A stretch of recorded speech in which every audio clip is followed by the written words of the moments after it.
inside your circle weaving kit, you're going to find a smallish ball of yarn, probably a little smaller than this one.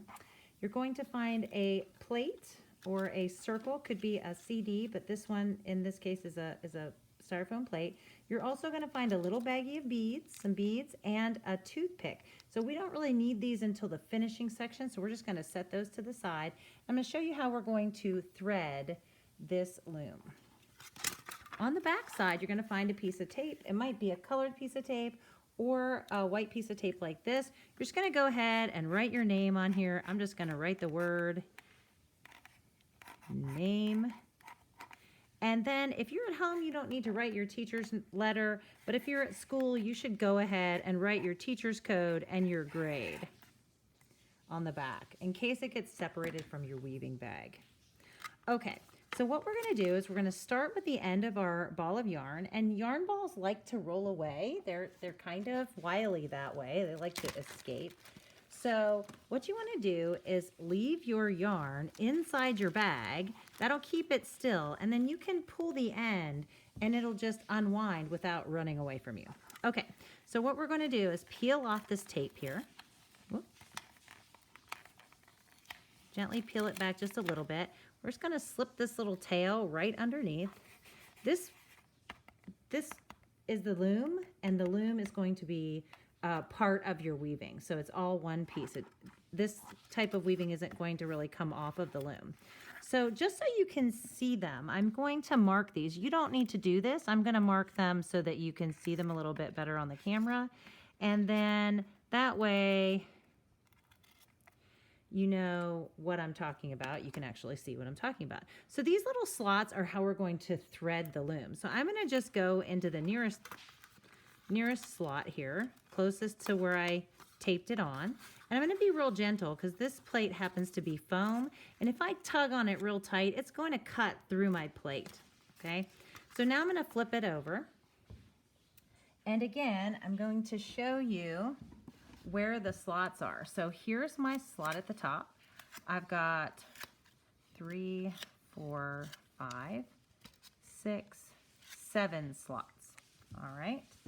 So these 7 slots are going to help us make our spider web or radial weaving. This is a circle weaving. And we're going to think of this like a clock. And right here, this spot where we're starting, this is 12 o'clock, right? So I want to make sure that 12 o'clock always stays at the top. And what I'm going to do, and you can pause this at any time, I'm going to, let's move this over a little bit. I'm going to look at straight down. This would be 6 o'clock on a regular clock, right? So I've got 2 slots on either side of this regular clock. So I'm going to pick one or the other. I'm going to go in one underneath and come out the other. So I can go in this side or I can go in this side. Doesn't really matter, but I'm going to go in one and then I'm going to come out the other. Just like that. Okay. So if you can go in this side and come out that side, it doesn't matter, just so long as I have 2 on either side. Okay. Always keeping that 12 o'clock up. Now, what I'm going to do is I'm going to unwind some of this thread from my yarn ball, and I'm going to make an X. So I'm going to come across here. I'm going to go in and pop back out the other side. Ready? Make an X, go in the slot. Remember to be gentle. You don't want to tug it real tight because it will tear. Around here, pop, and I'm out the front. Okay? I'm going to make another X. I'm going to cross over, always to the top closest to the 12, in, and pop back out. Okay? Now, this is the tricky part. We're going to be going underneath all of these threads. So we want to make sure that we can go underneath, and this big yarn ball is too big. So I'm just going to pull enough yarn. I'm going to measure it. So I'm going to measure 2 times around my plate. So this is just to measure the length. So I'm going to come around here. 1, 2 times. This is just so I have a little bit of slack, not a ton, just a little bit. And I'm going to take this part once I've gone around 2 times. So this is about an arm's length and a half. I'm going to make a little loop. I'm going to stick my scissors into the loop, pull up, and cut. Okay. Now I'm separated from my yarn ball, and I have this thread over here. Okay. Now it's loose. This part will go under the threads, and the yarn ball was too big. It would not go under the threads. Okay, here we go. Notice how this is off center. I like my spider web to be centered in the middle. So I'm going to go ahead and I'm going to run this underneath, and I'm going to go all the way through. Okay, so here's my original spot that I started. So I'm going to put my Sharpie here to mark my original spot, and I'm going to pull this all the way across. I'm pulling it all the way across, and I'm going to gently tug back towards the Sharpie until I get into the center. Okay, once it's in the center, hold it down, and now I've got to tie my knot. So I'm going to tie it to the same string that it started with. Remember, this is where we started, right here at the Sharpie. So it's going to go under,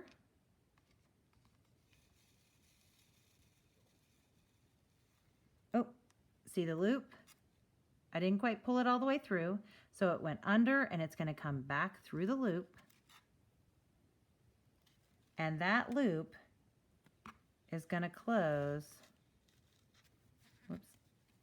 It's going to start to close on my finger here in the middle, right where I want it. And I'm going to wiggle my finger out. And as I wiggle my finger out, it's going to close around all those threads to center my spider web right there.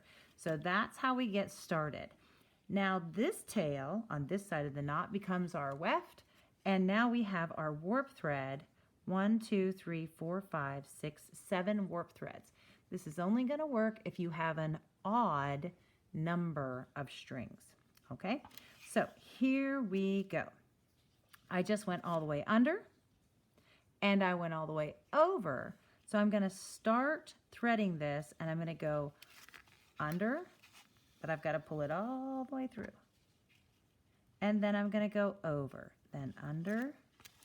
And I'm just going to keep alternating and turning, snugging that up, under, then over, under,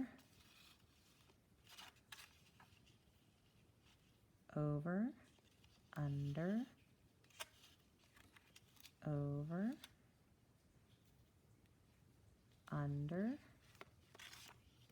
Whoop. I got to make sure I pull that tail all the way through. Now I'm back all the way around to the other side, and you start to notice, oops, sorry. You start to notice that now when I start around again, I went under here. I went under right here, and this time around it's automatically going over. Do you see that? It's automatically going over. So as long as I don't skip any, it's going to keep working. So I'm going to go over and under.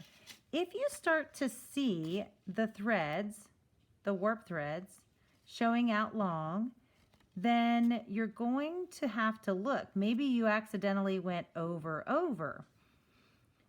And you can either unweave it and fix it, or you can just go under, and it will correct itself after a couple times around.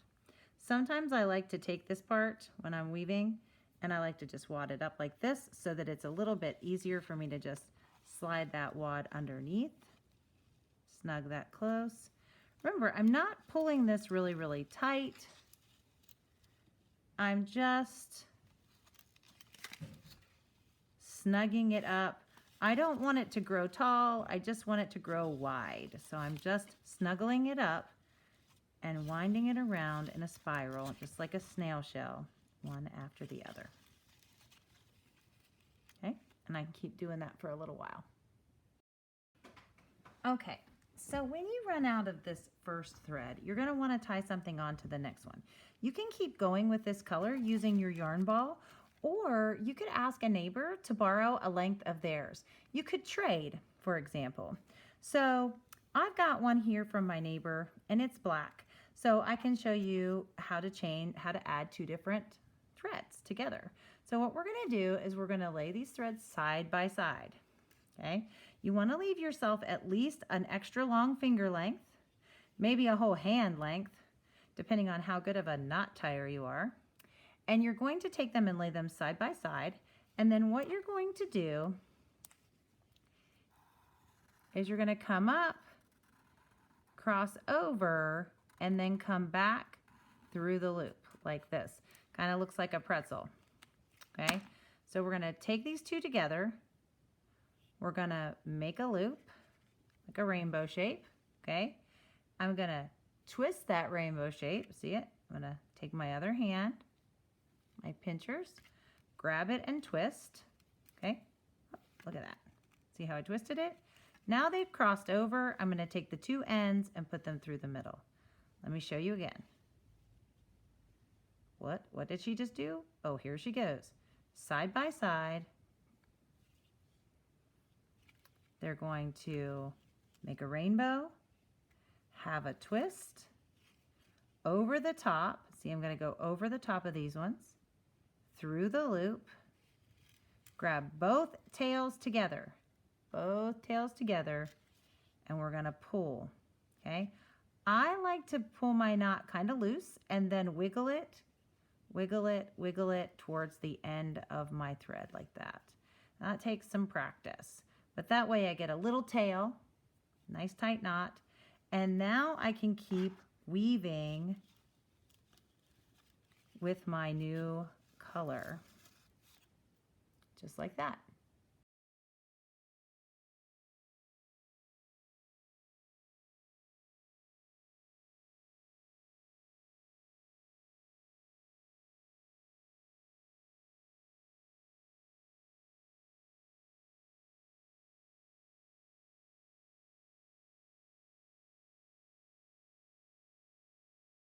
All right, so as you might notice, these threads, as the warp threads get further and further apart, they get wider, your weave gets a little looser. So it kind of has that sort of bird's nest look to it. It's nice and tight in the center, and then as the warp threads spread out, these get a little bit looser on the outside. So as long as it is the size of the palm of your hand or larger, that is a good size. You can go all the way out until you can't get into the yarn anymore if you want to, but I'm going to go ahead and stop right here so I can tie this off. So I can either tie it to this thread or I can tie it to this one. So I think I'm going to go ahead and tie it to this one because it's going to be a little bit easier. It gives me a little more slack. So I'm going to go under the thread all the way around it. Do you see how I'm making a loop there? Again, it's making this shape right here. So it's making a loop. It's got to go in front and then behind and through. So I'm in front, I'm going to go behind and through, and I'm just going to pull it. And then I can tuck this in if I don't want to see it, or I can leave it open like that. Okay. Now, the one thing that I did forget to do on these kits is to punch a hole. So we're going to go ahead and punch this hole so that we can put a hanger on it. And I'm going to decide where I want the hanger to be. So I'm going to make sure there's a space that doesn't have a thread on it. And I'm going to pop that hole with the hole puncher. And now all I need is a hanger. So I'm going to go ahead and go back to my yarn ball. And I'm going to get, let's see, I need twice the length. So if I want my hanger to be this long, I need 2 times that much. So I'm going to fold it in half, make a loop, come back, and where the end touches, that's going to be the length that I need. So usually a good length is if it touches your wrist and your fingertips. If you have very small hands, I would go double that, but it should be doubled. Can't just be a single, because what we're going to do is tie this very knot one more time. So we're going to take these 2 tails again, make a rainbow, give it a twist, put the ends over and through the loop, and we're going to try to slide it out towards the 2 tails so that we have this nice big loop. See the loop there? All right, this loop is going to be our hanger, and the way it's going to work is we're going to take this loop, We're going to push it through this hole. We're going to make a slip knot. So we're going to pull the loop through. See the loop? Open the loop. Take the little tail. It's like a little fly. It's going to fly right in. Gently tug, and it'll slip down over the top, and now you have a hanger for your weaving.